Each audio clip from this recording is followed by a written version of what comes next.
guys, I'm Janet on occasion, and today we're playing another campaign lore play. Obviously this is, going to be something 0.5 or whatever, so it's not actually going to feature the campaign. We're just going to be talking about all the stuff that I don't have time to talk about when we're actually playing the campaign. So, yeah, last episode we chatted about Sigmar, and this episode we're going to continue to do so. And in the next episode, we're also going to be talking about Sigmar.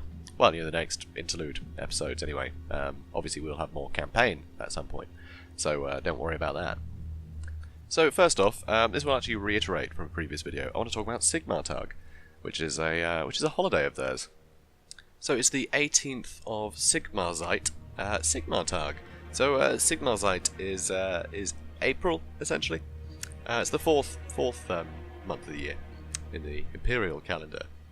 Oh yeah, and also got to mention Sigmar's coronation. That's year 0. That's where the imperial calendar starts, because obviously it's, the birth of the empire, right? But anyway, so the 18th of Sigmarzeit, this festival celebrates Sigmar's ascension to the heavens as a god. It also marks the first day of summer.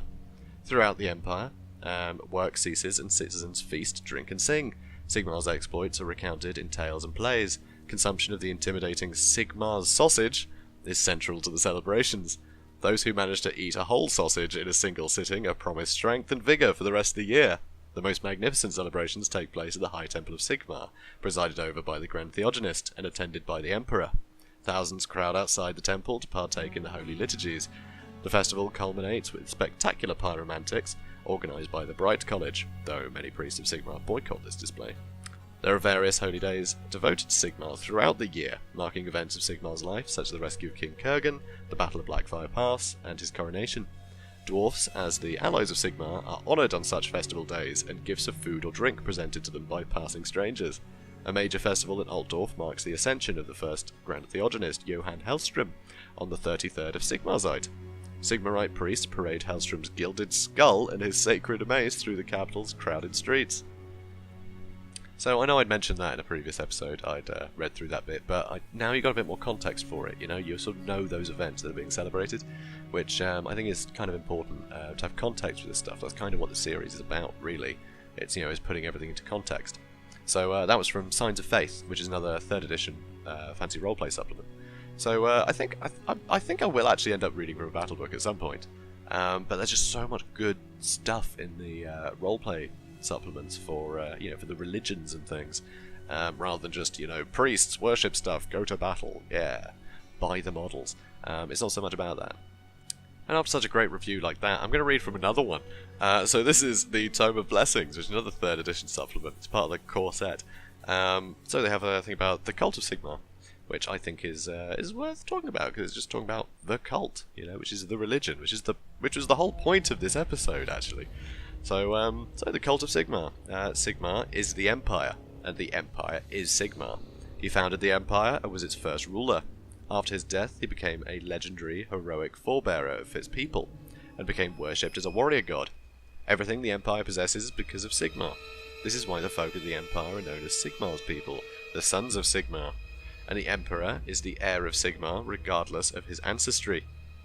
The followers of Sigmar are dedicated to proving themselves worthy of their god's legacy and protect his holy empire. Defense is the watchword of all Sigmarites. Defense of the empire, defense of its peoples, and defense of their minds, hearts, and souls. So watchful are they often seem paranoid or superstitious, always wary of Sigmar's disapproval or looking for any sign of handiwork of the empire's enemies. Chaos never sleeps, they say, so the Sigmarites never rest in their vigil. To properly guard the empire, Sigmarites must play a role in every level of society. The High Priest of the Holy Temple of Sigmar, known as the Grand Theogonist, is an imperial elector and a private counsellor to the Emperor himself. Beneath him are 2 archlectors and a great assemblage of lectors, warrior priests, preachers, monks, flagellants, and pilgrims. Sigmar's cult is by far the largest one of the Empire, and has a monumentally complicated hierarchical structure. It is divided into many orders, each with their own duties. The cult has many warrior priests. Sigmarites are inseparable from war, and are part of the Imperial Army as well as the priesthood. Almost every Imperial Army marches out accompanied by warrior priests of Sigmar to bolster the courage and faith of its soldiers. Sigmar's cult is ingrained in every level of society. Most citizens of the Empire, from nobles to dung collectors, visit a temple of Sigmar at least once a week. In these grand, austere buildings, Priests deliver the word of Sigmar in readings and sermons. Sigmarite priests are guardians of their communities, looked to for insight into proper behaviour and holy law. Sigmarites keep secular law as well, for that too comes from the edicts of their god when he founded the nation. This is right and proper, for only by controlling the laws can the cult protect the Empire's citizens from themselves. The cult takes initiates who have been touched by Sigmar in some way, a tiny proportion of his power manifesting itself in them. These initiates come from all walks of life, and the cult asks for little beyond unquestioning obedience. So even in the mainstream cult, no two priests are ever the same. Even their robes may vary in colour, style and insignia, all bear some symbol of their god.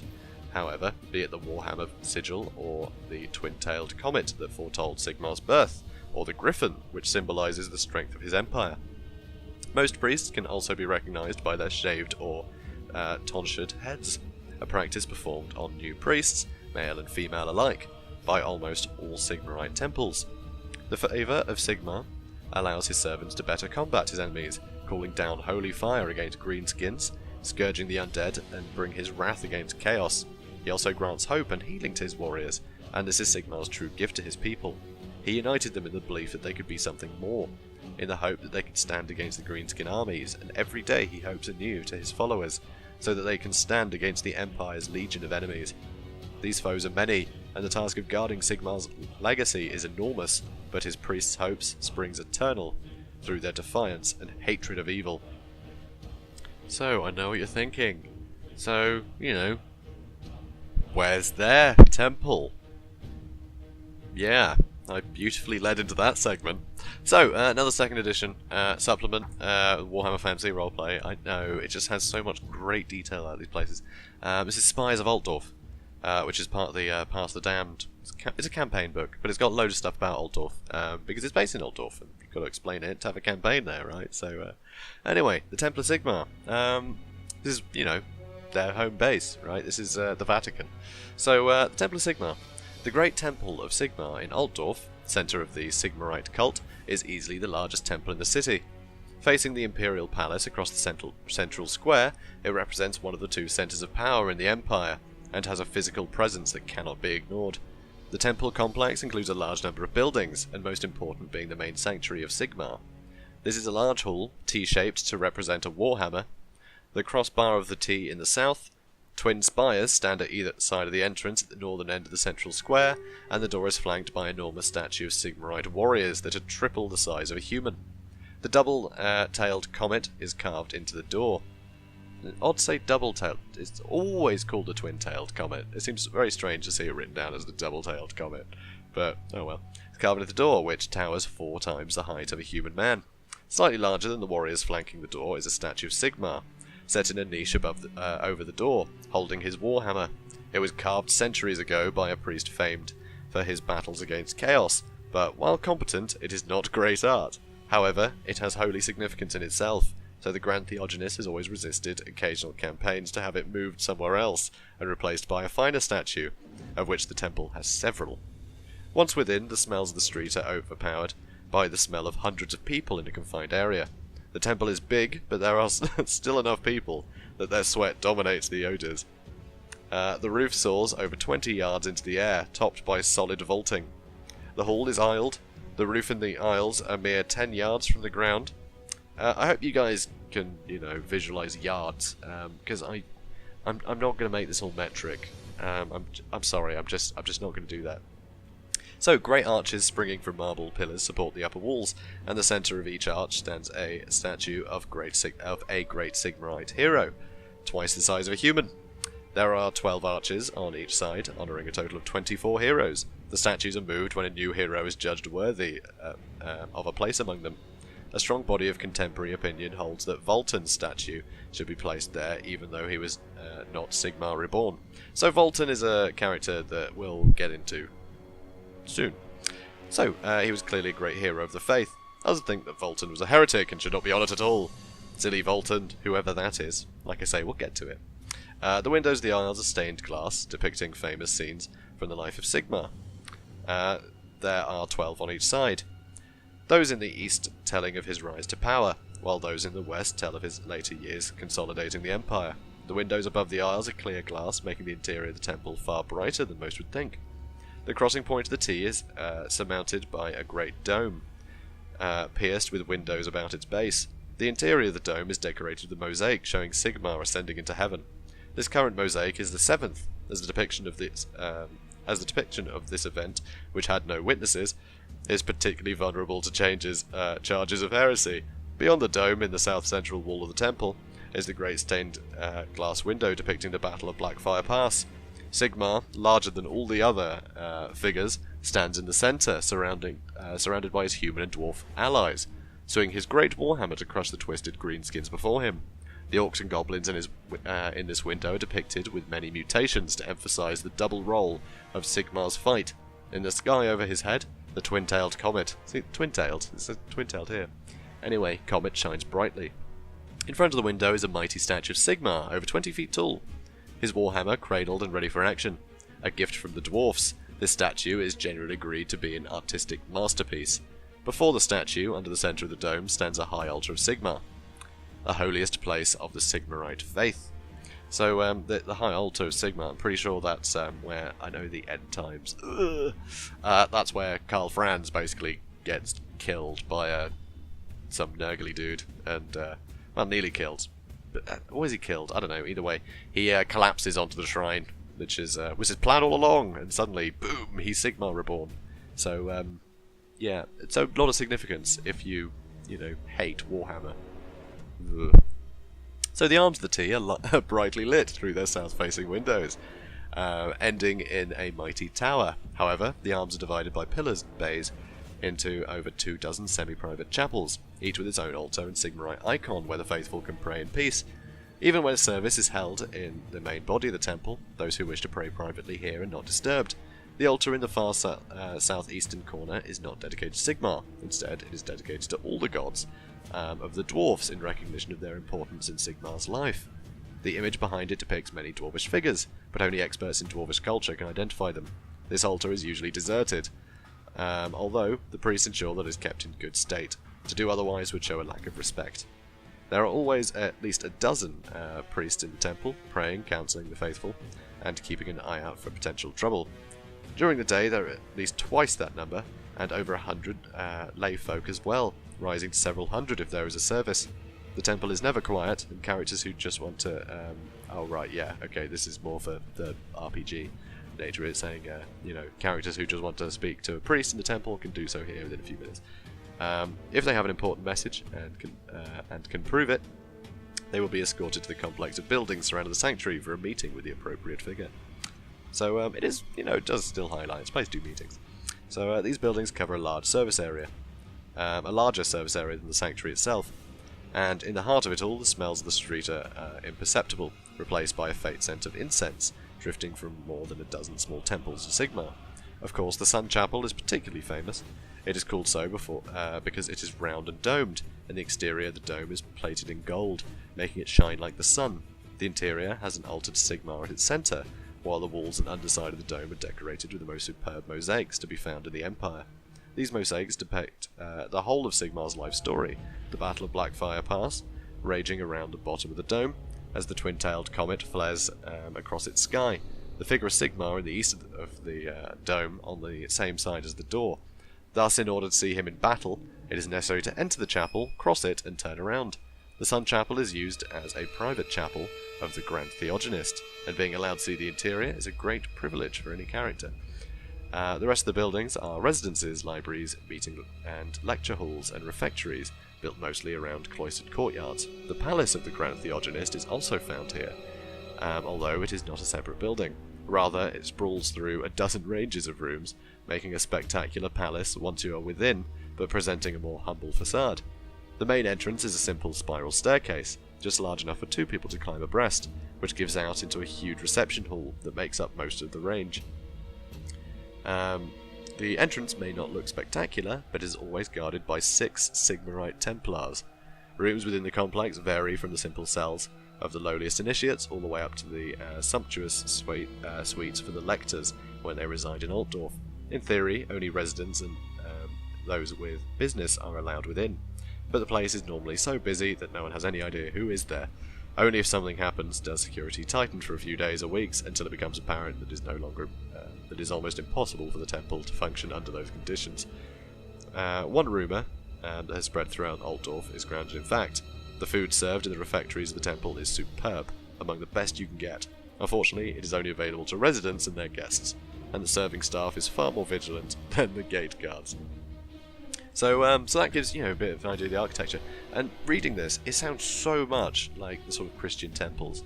Obviously, it's not cathedral shaped like crosses. It's a T, right? They've just lopped the end off to make it a hammer instead of a cross.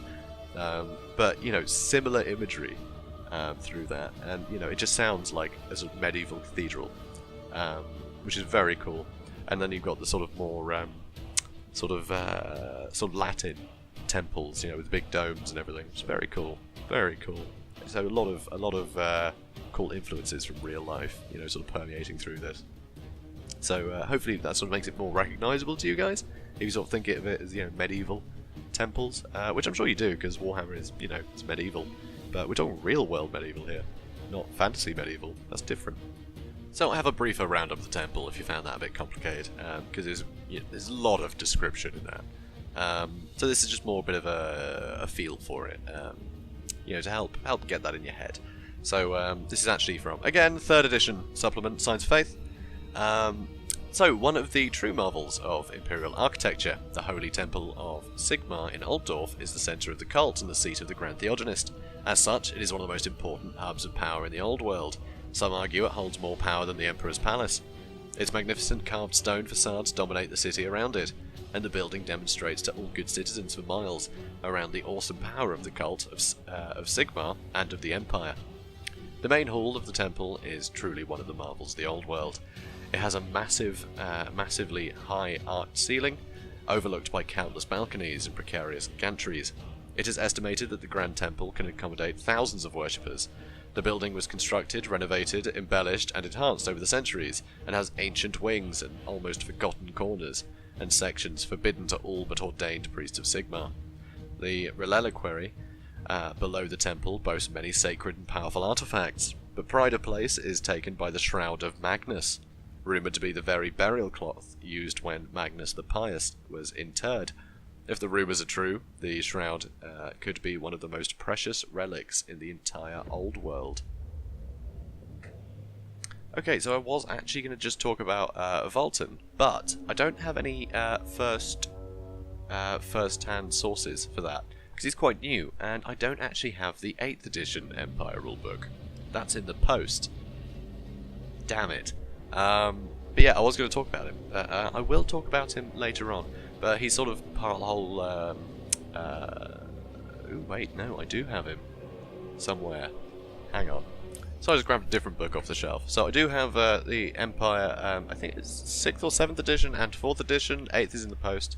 None of the editions I have are new enough, but he turned up at the Storm of Chaos, and then later the End Times. But I actually have the Storm of Chaos sort of army supplement thingy for the whole Storm of Chaos event. I have that. I have that battle book, and obviously that has a load of story, and so I do have some stuff on Vultan.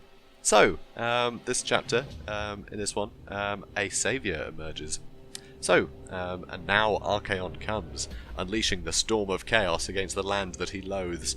Magnus the Pious united the Empire in the Great War, and yet it was a new saviour whose appearance threatened to shatter that unity.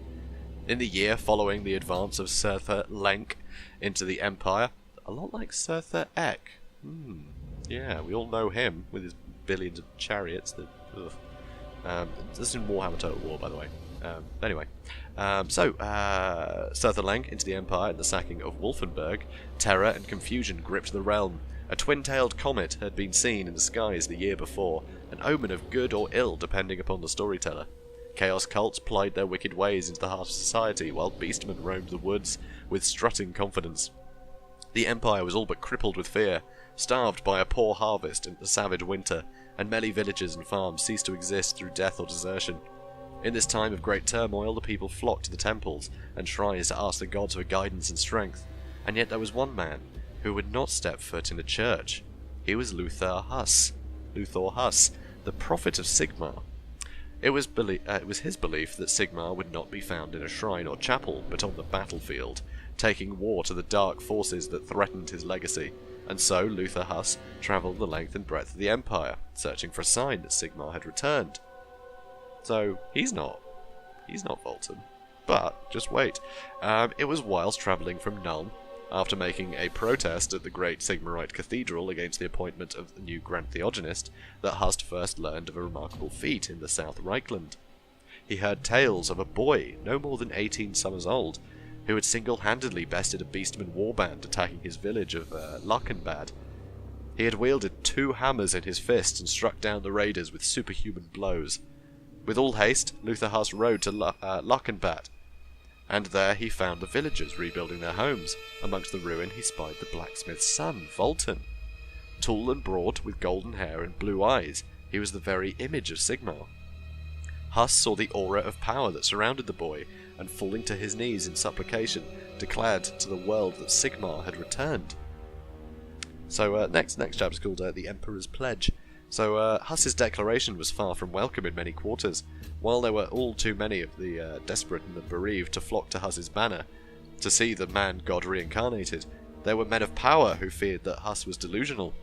There were others who were enemies of Huss, such as Johann Esmer, the man who had become Grand Theogonist after Volkmar's death. That's right, Volkmar the Grim is dead, as of this, this part of the narrative, at the hands of Archaon, no less. God, Archaon, what a jerk. Killing old Volkmar. He had long argued for Huss to be declared heretic and be hunted down, and when Esmer became Grand Theogonist, Huss had been driven into a rage. In Altdorf, news reached the ears of the high and the powerful of Huss's discovery, and his assurances that Sigmar had returned. Some were filled with hope, others afraid of false hope, or worse. Word came that Huss and Volton were marching to the capital to seek audience with the Emperor himself. With them was a great rabble, 1,000 strong, of preachers, warrior priests, flagellants, and fanatics. This zealous mob followed Volton wherever he went, as he hunted down beastmen warbands in the dark forests, making his way ever closer to Altdorf. Upon arriving in the capital, Huss and Volton found the gates barred to them. Huss demanded entrance, though Volton quietly withdrew and waited. For 3 days, Huss returned to the gates to cajole and threaten the Reichsguard captain stationed there, and meanwhile the rulers of the Empire gathered in their chambers to discuss what to do. Opinions were split, with some believing Huss's claims that Volton was Sigmar reborn. Others decried Huss as a heretic and sided with the Grand Theogonist. In a time when it most needed to be cooling with one voice, the Empire was divided by a cacophony of argument. On the 3rd day, a captain of the Reichsguard, filled with religious fear of Huss's declaration, disobeyed his orders and the gates opened. The Reichsguard fought amongst themselves, but, in the confusion, Huss and Volton entered. They made their way to the Emperor's palace, and there met Karl Franz. The Emperor was faced with an almost impossible decision. If he was to believe Huss's view, then Volton was the true heir of Sigmar, and by rights had a claim to be Emperor. The thought of handing over the rule of the greatest nation in the world to an untested youth, on the word of a religious fanatic, was fearful. On the other hand, if he were to side with the Grand Theogonist, there were many, including some of the counts, who would be prepared to take arms and side with Volton. Whichever way he chose, it seemed as if half the Empire would be betrayed. Volton himself spoke neither in defence of himself, nor did he deny Huss's claims. In the end, Karl Franz's experience and judgment shone through. He presented Volton with the hammer of Sigmar, Gal Maraz, and declared him to be the spiritual leader of the Empire. As Prince of Altdorf, Karl Franz took up the Reichland Runefang, and vowed to lead the armies of the Empire by Volton's side.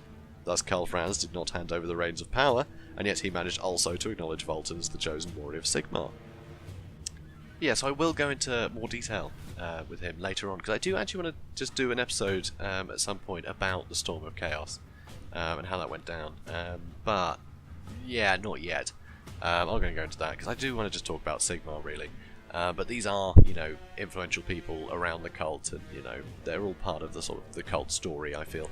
And so is Luther Huss, and I do actually have some more stuff on Luther Huss that I'm going to talk about now. So, Luther Huss, Prophet of Sigmar. In the early years of Karl Franz's reign, a boy appeared at the gate of a Sigmarite monastery near Wissenberg and pleaded to be allowed to join the ranks of the warrior monks. When asked about his past, the boy did not answer. All he would say was his name, Luther Huss. Luthor Huss, rather. always say Luthor, but it's Luthor. Anyway, Luthor Huss. Though his burning desire to fight chaos was soon clear to all. Many years of hard training, intense study, and inflexible discipline followed. The lean boy grew up to become a tall, muscular young man, whose fighting skills were soon a match for his instructors. He also proved an eager student of the way of Sigmar, and at the completion of his studies, he could engage his old teachers in subtle dialectic duels. One thing remained for Luthor. To earn a place amongst his brothers, he needed to face darkness in battle and defeat it. Luthor left the monastery and walked across the Empire, preaching faith in Sigmar and looking for a sign, a chance to prove his worth against chaos. He finally had his chance in Weismund, a small town on the edge of the Drakwold forest. When Luthor reached Weismund, he found a great commotion among the population. Squads of the town's militia were in full alarm. Peasants and woodmen were flooding to the relative safety of the town's palisade with their livestock. It looked as though they were preparing for a siege. Luthor soon found out that a large band of beastmen had attacked the area, and many isolated communities had already been destroyed. Painful memories of his childhood flickered through the novice's mind. He was soon busy striding around the town, inspiring the defenders with fiery speeches and helping them get ready for the imminent attack. Help had been sent for, but the nearest garrison of regular troops was in Helmgart, and reinforcements would take days to reach Weismund. That seems ruddy long way away. Oh, I think this is because this is when they were still calling the Reichwald the Drakwold. Yeah, I think that changed after this edition. Because I'm reading from, I want to say 5th or 6th edition Empire Battlebook at the moment. But yeah, they used to just call the Drakwold basically all the forests with the Drakwold. So from Reichland and whatever. Anyway, reinforcements would take days to reach Weismund. Suddenly, the foul children of chaos were upon the town. Great were the feats of valour that Luthor accomplished. The power of Sigmar was strong with him that day. His mighty Warhammer struck down many abominations, and a supernatural aura protected him during the fight. The blows of the enemies were unable to pierce his armour, and the evil sorcery of the shaman who was leading the beastmen was totally powerless against Luthor. Even a huge bull-headed horror succumbed to the implacable priest. After 2 days of uninterrupted fighting, an Imperial relief force reached the town and the beastmen fled back into the forest. Luthor joined the troops in the pursuit, but when the soldiers reached the edge of the wood, they stopped, judging it folly to continue under the dark canopy of trees. Luthor was undeterred and followed the fleeing creatures of chaos, determined to wipe them all out. The soldiers set up camp close by, in case the beastmen decided to return. Soon everybody was convinced that the ferocious novice had surely been killed, but after 3 days Luthor emerged once more from the forest, his armour in tatters, his exhausted body covered in the blood of his enemies. Luthor reached the camp, dragging behind him a massive, horned head of the shaman. After this victory against chaos, Luthor returned to the monastery, where he was ordained. From that day on, he joined his brothers on the battlefield, where he distinguished himself fighting the minions of darkness. Luthor quickly rose through the ranks and eventually was chosen to join the delegation representing his order at the Sigmarite Council in Altdorf. The reason for this council was the election of a new Archlector to replace Manfred of Nuln, who had disappeared in the north during the crusade against the Chaos Warlord Archaon. Luthor was deeply troubled by what he had witnessed in the council. He saw a fat clergy more concerned with politics and business than in pursuing the holy mission bestowed upon them by Sigmar, the fight against chaos. The Grand Theogonist Volkmar was absent from the council. The old man was spending more and more time in the high pinnacle at the top of the Temple of Sigmar. For days at a time he would lock himself in the secret repository of tomes of forbidden lore, in search of an answer to the dark menace gathering in the far north. Malign rumours circulated in the council, and some doubted Volkmar's sanity, because of the many hours he spent reading those unholy grimoires. Without the Theogonist's guidance, the influence of the Archlectors was growing. They were steering the position of the clergy of Sigmar towards the achievement of their selfish political aims. With all the fervour of his burning faith, Luthor openly denounced this spiritual relaxation, attacking the lectors in the council with hard words of reproach. To fight chaos on the battlefields, not to grow rich and fat in the golden halls of the capital, that is the purpose of our cult, boomed Luthor's voice at the council. Needless to say, that did not win him much popularity with the Archlectors, and he was ordered to apologise by his superiors in the order. The young and pious Luthor could not obey that order, which was in open contradiction with everything he had always believed in. He finally decided to resign his position and leave the assembly. From that day on, Luthor had travelled throughout the Empire, preaching against the corruption of the heads of the cult of Sigmar and inciting the faithful to seek the will of Sigmar without the mediation of the clergy. Luthor has become the nightmare of every corrupt priest, and rumours are that the worst of them have met a grisly end at his hands. The Archlectors have asked Theogenes to excommunicate Luthor, but the Holy Man has never agreed with them. Indeed, Luthor has never attacked Volkmar in his speeches. The enigmatic smile that appears on Theogenes' face when Luthor is mentioned to him has led many to think the old man knows something important about Luthor, something he cannot or does not want to reveal. Luthor Huss appears most often whenever the forces of the Empire are facing evil and unholy enemies. Beastmen, Skaven, the living dead, all are blasphemies against Sigmar, and all must be smitten. Smitten? Really? It sounds kind of cute. Anyway, smitten by the faithful. Sorry, smited by the faithful. Smitten, just... Anyway. Luthor fights beside soldiers of the Empire. His example and inspiring words are a great aid against these unholy foes. His power stronger than those of any other priest of Sigmar.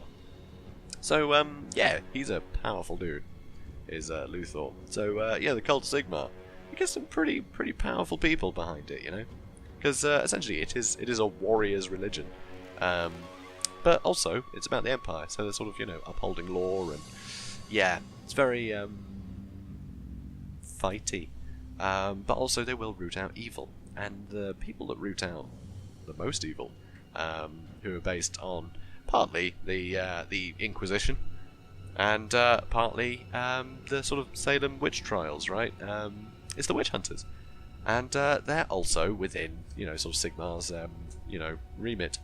So, so I'm actually going to leave you dangling here, because we've hit, you know, half an hour a while ago, and yeah, there's actually enough content for another video, which will happen. So I'm going to be releasing that one later.